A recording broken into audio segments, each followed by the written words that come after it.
Welcome to episode 27 of the Movement Logic podcast. I'm Laurel Beaversdorf, and I'm here with my co-host, Dr. Sarah Court. This is our last episode of the season, Sarah. What? Can't believe it. Yeah, I know. We How made are you? 27 episodes? Yeah, we did 27 in a season. That's a long season. Pat yourself on the back. That is Heck a yeah. job well done. That is a Now, long season. No wonder I'm tired. just to pull back the curtain a little bit, this is not actually the last episode we're recording. I still have some episodes to record. We always record these episodes in advance, pretty far in advance, a lot of them. This one is being recorded in early October. And we are going to end the season December 7th, I think, right? Which is when people will be listening to this. If you say so. Somewhere around there. So we are technically not done recording all the episodes, and we definitely haven't received feedback, and the world has not heard all of the episodes. But this is the last recorded episode that people will hear for this season. And we have quite a bit of podcasting experience now under our belt that we did not have before recording this episode 27 episode, which is technically the last episode, but in reality not. But I wanted to ask you, Sarah, how are you feeling about podcasting? I feel good about podcasting. I sent Laurel a meme that I saw the other day. It's a side-by-side comparison, and the first cartoon is this musician, trying to write a song, and the caption is like, will anybody like this? And then the other one is two podcasters, and they're like, so then I went to the laundromat, and they didn't have any quarter, so mad. And the other guy's like, oh yeah, dude, that's a bummer, right? So kind of making fun of the idea that podcasters just really like to listen to themselves talking. I think that it's that, but I also think that podcasters like conversations. They like Yes. having conversations, starting conversations, being in conversation. And I have to say that I've found this to be very educational from multiple angles. How I'm feeling about podcasting is that, yes, I like it. And yes, I want to do more. Could I be better at it? Oh my God, yes. Oh, me too. Sure. Like all the heavy breathing and all the times I interrupted you, I'm like, stop. What are you talking about? I'm just teasing. You don't sound like Darth Vader. Or the number of times that I hit the mic because I'm gesticulating wildly with my arms in a medium where nobody's looking at what I'm doing. But I guess I'm a hand talker. Like if I can't move my hands around, I don't feel like I'm making my point. I know. So, yeah, I know. Lots to learn, and definitely a steep learning curve. And I think we've gotten better at it as we've been going along. And I know that there's certainly still lots and lots of room for improvement by you. I'm just kidding, for both of us and for me as well. 100%. But I do appreciate to your point about being in conversation, and what I enjoy about the episodes where you and I are talking to each other, and the interview episodes is when if I have a question that I'm like, oh, I'm going to ask Laurel this question, you rarely answer it the way that I think you would. And so that's fascinating, because then I just get I get a different perspective on this thing. And I think one of the things, probably depending on the type of podcast that you're doing, but I'm a teacher. And I love having information that I can share with people and be like, look how cool this is. Did you know this thing? Or how is this going to impact what we're all doing? And I also love learning, because I think that's key. That way you're able to be refreshed in your interest in your work, to maintain this level of interest in what you do. Being able to come on here and talk about it with people helps with that. Yeah, it keeps a lot of stuff top of mind. And also shows me, a lot of times it shows me that I didn't know as much about something as I thought. Mm-hmm. And then it spurs me to go back and go, wait a second, there's more here. There's so much more here. Yeah. Okay, well, great. I just wanted to get a feel for how you were feeling about this. Laurel, I wanted to take this opportunity in this episode to tell you in front of everybody that I don't want to do this anymore. Oh my God. I'm breaking up with you. No, I'm just kidding. I'm just kidding. I'm just kidding. Can you imagine? How did you tell your podcast partner you didn't want to do it? Oh, I told them during an episode. On I air. thought that way, because that way she can't have a bad reaction. Yeah, look at me, my big smile, my laughter, crying through No, my of course that's not true. Of course laughter. that's not true. You guys hopefully know by now that I'm a big jokester. Mhm. So that's just me being hilarious. What I will say though is that podcasting is a lot of work. Oh my God, yes. It's a lot of It's work. a lot of work. Um, Most of the work is not what you're listening to right now. The recording part is a fraction of what actually takes place. yeah, the amount of time spent editing, but also, and we don't even really heavily edit our podcasts episodes. I might edit the solo a little bit more just because it's me doing that a lot. But yeah, the editing process is lengthy, but then the whole like telling people about it on social media and then the whole like show notes part of it and woo, oh yeah. Yeah. Although a lot of that is front loaded. Like once you have a system in place, which we sort of do now, it does get easier. But initially setting all of that up, setting up the networks, setting up how is it going to feed to Apple and like all of that stuff in the beginning. What is a show note? How do I write a script? How do I like all of that? There was a steep learning curve for me. Yeah, for sure. I think that you are so organized and also I think of you a little bit like a machine, Sarah. Are you a machine? Oh, Jesus. Are you machine operated? Because you are just damn, you get it done and you get it done efficiently. And I'm over here like, how do you do this again? Like making it way harder on myself than I need to. That's my impression. Honestly, my impression of you is it's the exact same thing, but in reverse. Like, I feel like Laurel is a machine. Look at this carousel that she made. It's gorgeous. It's so brilliant. And I'm over here being like, I'm going to do a reel where I just like mime along to a sound. I hope that's okay. Ooh, the social media component of it is, we're going to have to review that. It's a lot of work. Instagram. Yeah. Also Instagram is just, it's become more work. Well, that's a topic of another maybe day. Yeah. So, all right, let's talk about this is our last episode. So we're going to do a little recap. Not on every single episode, but maybe three aha moments related to anything really that we've had this season from various episodes, like things we learned about our craft, things we learned about science, things we learned about some random topic, or things we learned about ourselves, anything. So, Sarah, I want you to go first. What are three big takeaways or aha moments you had this season while podcasting with me? I mean, there are a lot of things, and these are sort of like in different categories. Kind of referring back to what you talked about as far as like being able to getting the opportunity to study more and learn something new. One of the favorite, and this actually hasn't, I think this episode is coming out next from when we're recording. I did a much deeper dive into nose breathing and nitric oxide. I always confuse the two. And I was propelled to do it because we had done an earlier episode about breathing, like is there a right and a wrong way to breathe? In that episode, because I can hear it reverberating in my brain, one of the things I said was that it didn't matter if you breathe through your mouth or through your nose, it just mattered that you were breathing. And then I was like, there's that book, that James Nestor book that everybody's been trying to get me to read. And I'm real stubborn, so I just keep saying no, but maybe I should. And we also had some feedback from listeners who were like, actually, it's not true. Nose breathing and mouth breathing are not the same.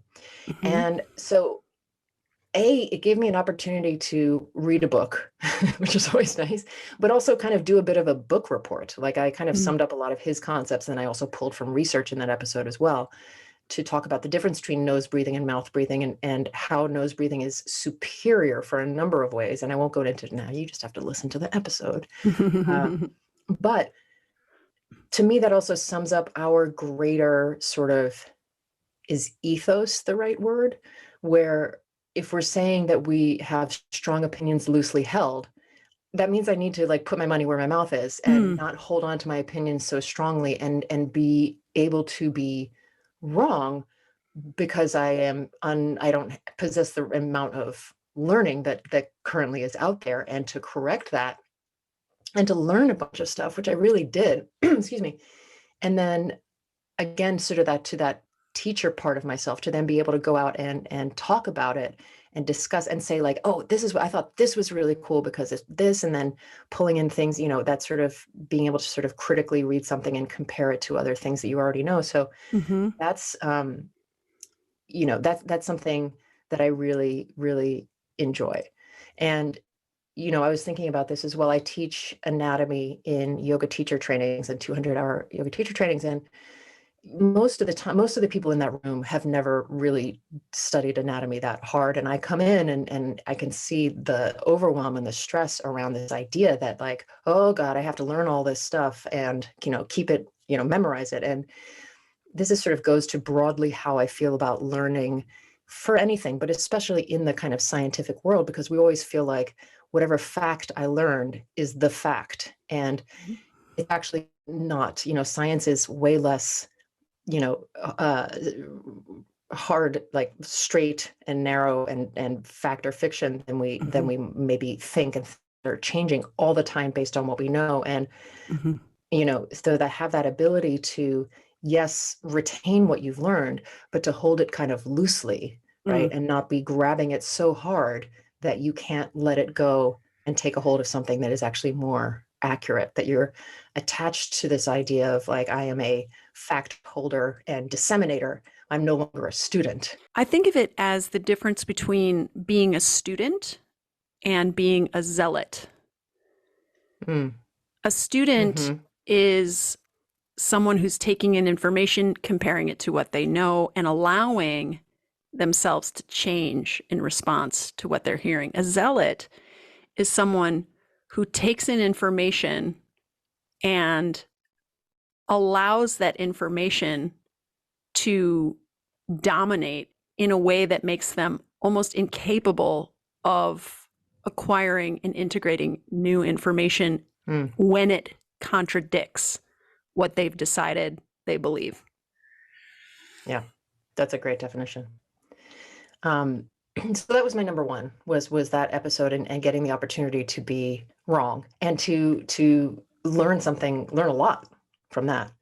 I think the sort of through line of all of my favorite moments are that it was where I got to learn something while doing the podcast. So the next one is, again, an episode that's coming up at the time of recording, but will have happened already. I did an interview with Stephanie Prendergast, who is a pelvic floor physical therapist and just an absolute phenom. She is that woman. I've never seen anyone work so hard in my life. And we are sort of work colleagues, but she's also been my physical therapist for pelvic health. And what I love about every time that I get to hear her talk is that she's so good at integrating not just this musculoskeletal concept that we come at as a movement person, but the whole system-wide approach. And so things like that are kind of like a duh moment when you think about it, but we generally don't put together. Like, for example, the health of your pelvic floor musculature being directly impacted by things like hormone loss during menopause. And that it's not just that you need to do a bunch of Kegels. We need to actually balance out the ways that your systems are working and make up for this hormone depletion so that the tissue will function better. And I'm like, oh, duh. Right. Yeah. It's not like you just are lazy or, I saw sometimes I'm like late night scrolling on Instagram and I see ads for things. And it was basically like, leggings they were like, you can pee in this and nobody will know when you're at the gym. And I was like, what? I mean, I get it. I don't want people to know if I'm peeing my pants at the gym, but shouldn't we go back to the original source of that rather than just put on the leggings? So she says It's hard to describe. I mean, I just fangirl around her a lot. So I was thrilled that I got to talk to her. I've talked to her about a lot of these things before, but every single time she says something that maybe it was just like conceptually too hard for me to get the first time I heard it, but then I'm like, wait, what? Oh, and she's really great. So, and so many resources for women that we talk about in that episode. So, because there's a lot of care that is for a lot of people cost prohibitive, and so a lot of good ideas, resources for people to be able to take care of themselves. And then I think sort of generally, my third is going to be all of the interviews. I think were my favorite moments, because either the people that I was interviewing, where I was like, well, I know this person is a genius, and either lots of other people already know, like Jules Mitchell, or they don't, because this is someone that I know who's here in LA or is in the PT world, less of a sort of movement world, and the opportunity to highlight them and listen to what they have to say and continue to learn from them. And then also the interviews that you did, like the interview with Roz the Diva I loved it because I was like, this is so cool. I had never heard of her. I didn't know who she was. And so to get to be exposed to her and her world and her process and the way that she approaches, exercise generally, and also just her personality, was just so cool. So for me, the interviews were really the highlight of the season in that sense. So those are my three. Yeah, you didn't have to talk to me. Yes. Oh my God. Thank God I'm talking not to myself, but really, thank God I'm not talking to Laura. Yeah, that's exactly right. How did you know? Oh, nice. Yeah, cool. I hear you though. Talking to a guest, also for me were more, I would say more heightened, because I wasn't as like comfortable. I wasn't like, oh, it's just, it was my girl Sarah. It was like this person that I've maybe never met before, like Roz the Diva. And preparing for those was a little bit different. It was more about learning about them and like figuring out, okay, what's the wheelhouse here? What are we going to talk about potentially? And the thing is, like, I plan my questions, and then inevitably the conversation takes its own shape, which is what I love about conversations, because it's not about my agenda. It's about our kind of co-created process, which is cool. All right, I'll go now. I'm the last person to go. I'm the only other person here to go, so it's my turn now. If your answers are not, 1, 2, 3, Sarah Court, Sarah Court, Sarah Court, I'm very disappointed. Well, answer number 1 is Sarah Court. Phew. It's your solo episode on pain. Oh, cool. And the part where you talked a lot about pain, and the title is Pain Automatically Bad? And it was a very enlightening episode on this new research that's coming out about pain, and about how we actually don't have to absolutely always avoid pain in every single circumstance. There are times when pain is appropriate. So that's the gist of the episode. But the part that really stood out to me and impacted me and reinforced what I already believe, but actually like made it even bigger and more important in my mind, was when you were talking about the patient that you were working with who had pain and who thought that her disc, which had previously been injured, was rotting and putrid. And that when you explained to her that it had healed, it reduced her pain by some enormous percentage. Yeah. I, in that moment, was like, wow, because I'm not a PT and I'm not working with people in the way that you are. And so my conversations with my students are very different. But when I heard that, I was like, how many people are walking around with these beliefs about their body, about the insides of their body, and about what they believe is happening inside of their body, or what they think has gone wrong inside of their body, that it's just actually not true at all, these myths that they have. And how is that impacting how they feel? Made me remember just how important the language we use as teachers is. It is so important, the way that we talk to students about their bodies, the way that we talk about our own bodies, and the ideas that we are de-emphasizing and emphasizing with the language that we use. So that was huge. Oh, cool. Yeah. Mm. And I remember that patient so clearly. I remember everything about it so clearly because while it was happening, I was trying to have my professional face on, but inside I was going, holy shit, the entire time. Yeah. Yeah. Yeah. Yeah. The way that we influence our students and or patients, and the language that we use to tell the story of what's happening it's just enormously important. And it really begins, I think, with what we believe about the body. Yes. And the stories that we tell about the body.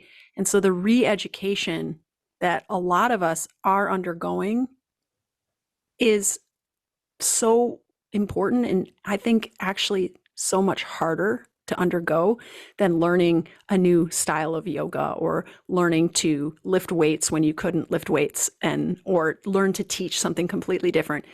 The mechanics of teaching something differently from a movement standpoint is challenging, but even more challenging is to really examine and question your own beliefs and the stories you tell about the body, and to see how that starts to leak into your language. Yeah.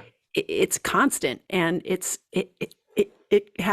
requires that you are willing to change some fundamental things about yourself as a teacher. And so it can be very uncomfortable. But anyway, that was really cool moment. The next one was the conversation with Trina Altman, which was episode 8. So your episode was episode 7. And then episode 8, when I talked with Trina about her experience with perimenopause. Mm-hmm. And the process that she underwent in finding evidence-based Western medicine doctors. Yeah. And so this idea that some doctors, like OBGYNs, they're Western medicine doctors. They use evidence to guide their practice, but they're not always the most current in their understanding or their adoption of the evidence.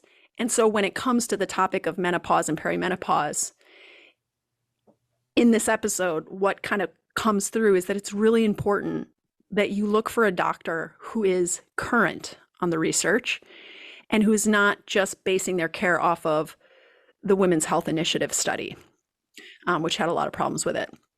And so this got me thinking about our general malaise as a country and society, and our general mistrust of institutions, and how one of the explanations for our current state of demise in the United States, in other words, we're in a stage of late stage capitalism, democracy is being threatened, and to a large extent, this is because of mistrust in institutions. One of the institutions that we've become very mistrusting of is Western medicine. Mm-hmm. Another is the educational system. Another is government, and on and on and on. When we are mistrusting of institutions, some would call that critical thinking, and to some extent it is, right? We can't just blindly follow the messaging and protocol of massive institutions. But the dark side of that is that we stop trusting big evidence and evidence-based approaches to doing things, and we start listening more to our friends, or more to grifters on the internet, or more to marketing ploys. Mm-hmm. And I got to thinking about how when we are blanket mistrusting of Western medicine, this is really an all or nothing approach. It's really a black and white approach, and it's lacking fundamentally in critical thinking. Mm-hmm. But when we're just blindly trusting Western medicine, we might end up with an OBGYN who diminishes the suffering we're experiencing from the hormone imbalance we're experiencing during perimenopause, and refuses to, look at the various treatments out there that we might be, very much qualified for, mm-hmm. like hormone replacement therapy, for example. Not that that's like the only thing that could happen. So I was thinking about how one of my goals as a teacher is to be evidence-based.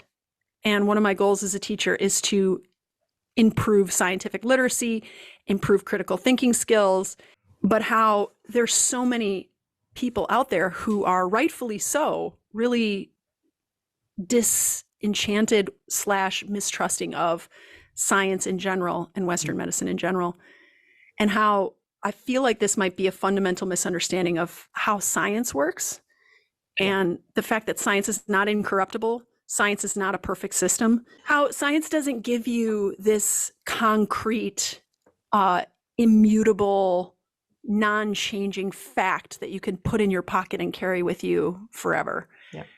And so to understand that science is, I think, our best way of knowing something, the scientific process is the best way of knowing something, but that it's not perfect, will allow us potentially to find these middle grounds of like not fully distrusting evidence-based institutions, but also being willing to, question them at the same time.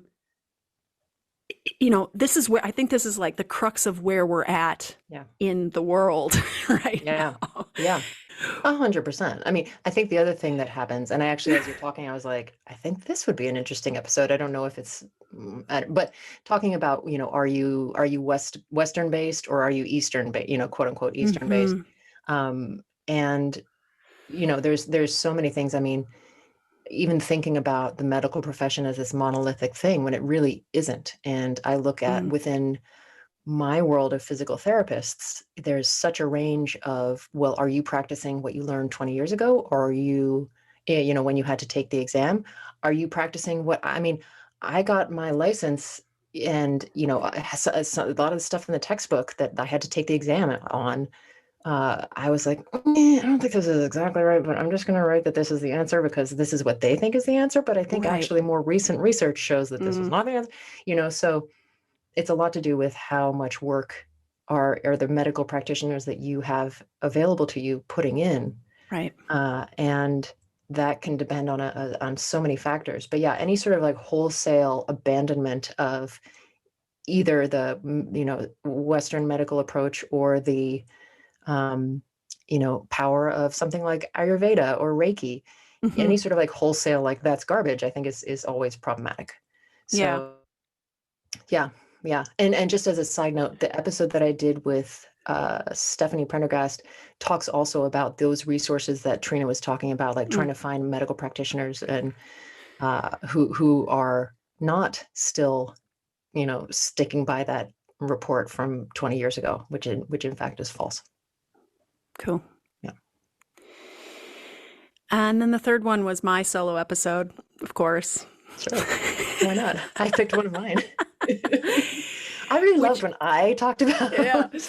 I love everything I know about this topic and how I love listening to myself talk about this topic, uninterrupted by Sarah and her dumb jokes. Can I say, though, the solo episodes are really hard. They're so hard. They're hard because you have to really, you can't like lean on the other person. There is nobody to lean on. Find the word that you forgot or whatever. There's no one to lean on. And so when I did the episode on the pros and cons of resistance bands, I didn't actually know. I too love that episode. Yeah, I just wanted to break in and say I really did love that episode as well. I'm so glad. I was a little bit like, okay, I want to talk about what resistance bands can and cannot do.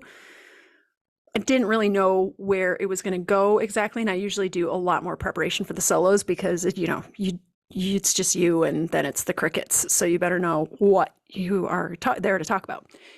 And I came upon an understanding that I hadn't had before I started preparing for the episode. And it really kind of almost clicked while I was recording the episode. And it dawned on me that just this sentence: all strength training is resistance training, but not all resistance training is strength training. And I was like, that's really good. Yeah. Resistance training can encompass things like body weight, resistance bands, free weights, right? But I think sometimes when we think about resistance training, we think that all we're doing is working on strength, but there are so many other capacities within the realm of resistance training we could be working on, physiological outcomes like increase in muscle size, which is not the same as strength, right? Or strength endurance, which is a different variable than strength, or even power, right?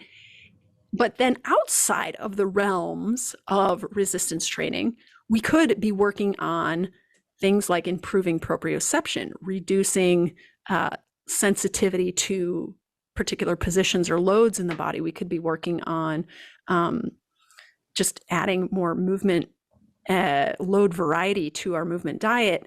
And while these aren't necessarily things that we would progressively overload, right? I don't think we progressively overload proprioception. We don't progressively overload just reducing pain in a position. And we don't, well, we might if we're working on building strength to reduce that pain. But if we're just trying to get somebody to be able to bend over without pain, that might start, from a much lower load, kind of just movement perspective rather than just like a strength training perspective.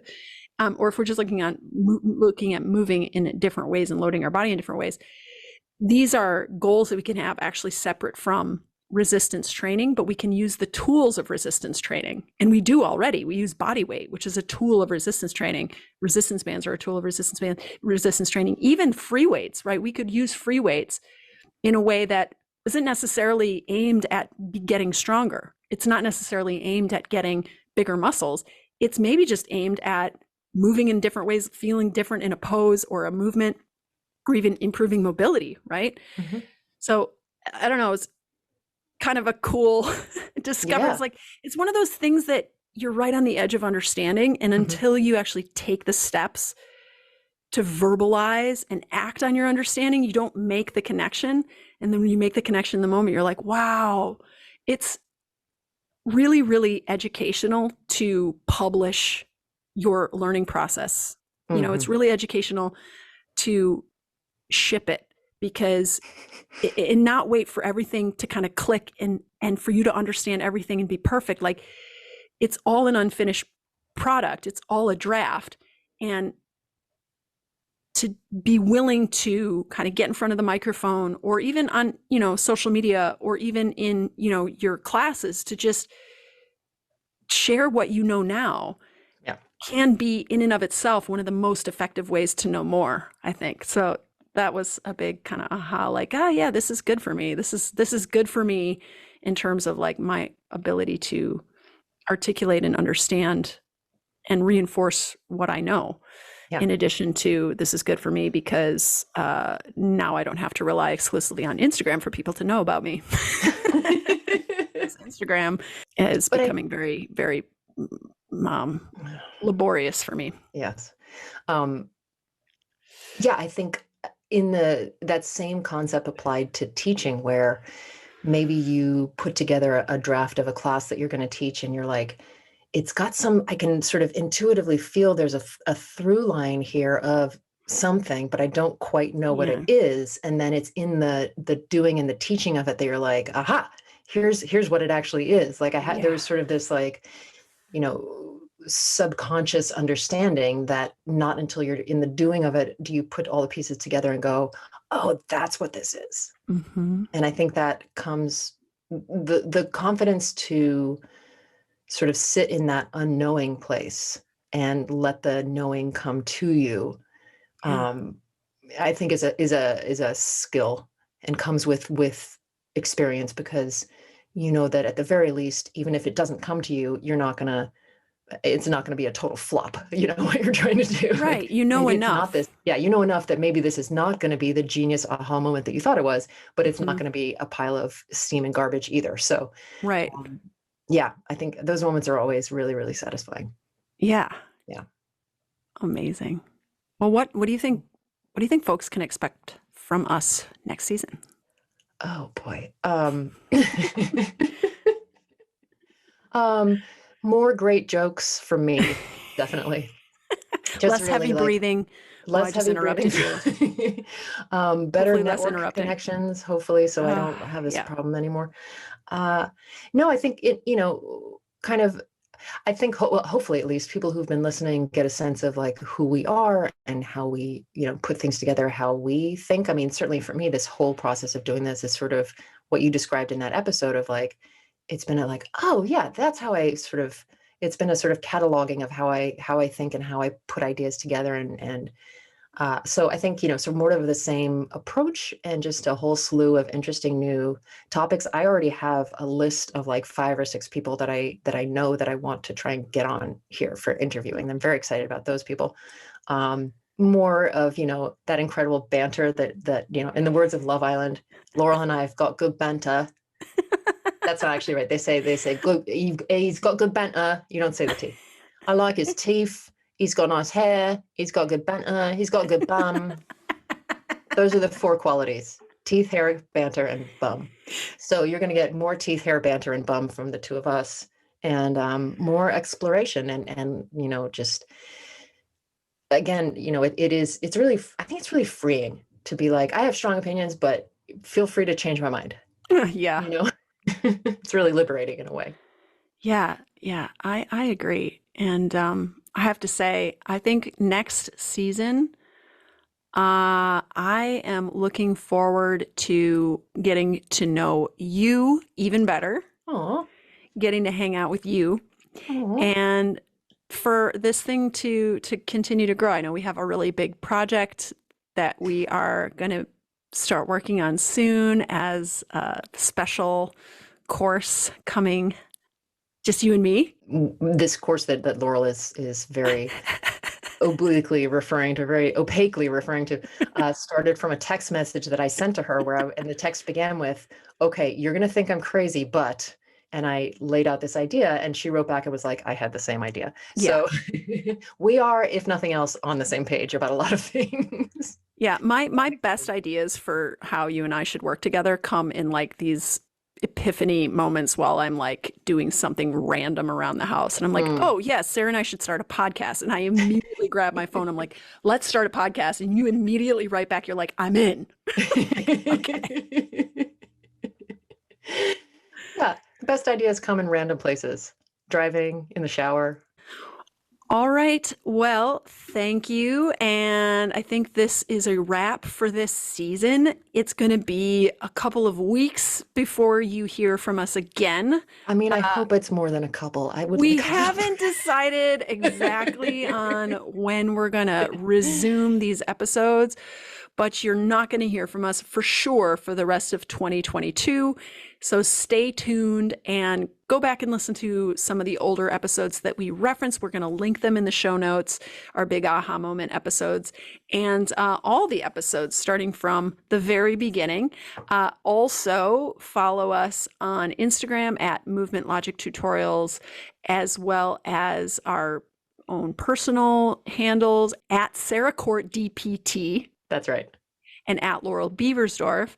And then get on our mailing list for freebies and to know about this secret course and to hear from us in various ways. We're sharing a lot of fun stuff to our mailing list that we're not sharing anywhere else. So get on our mailing list to be in the know about that.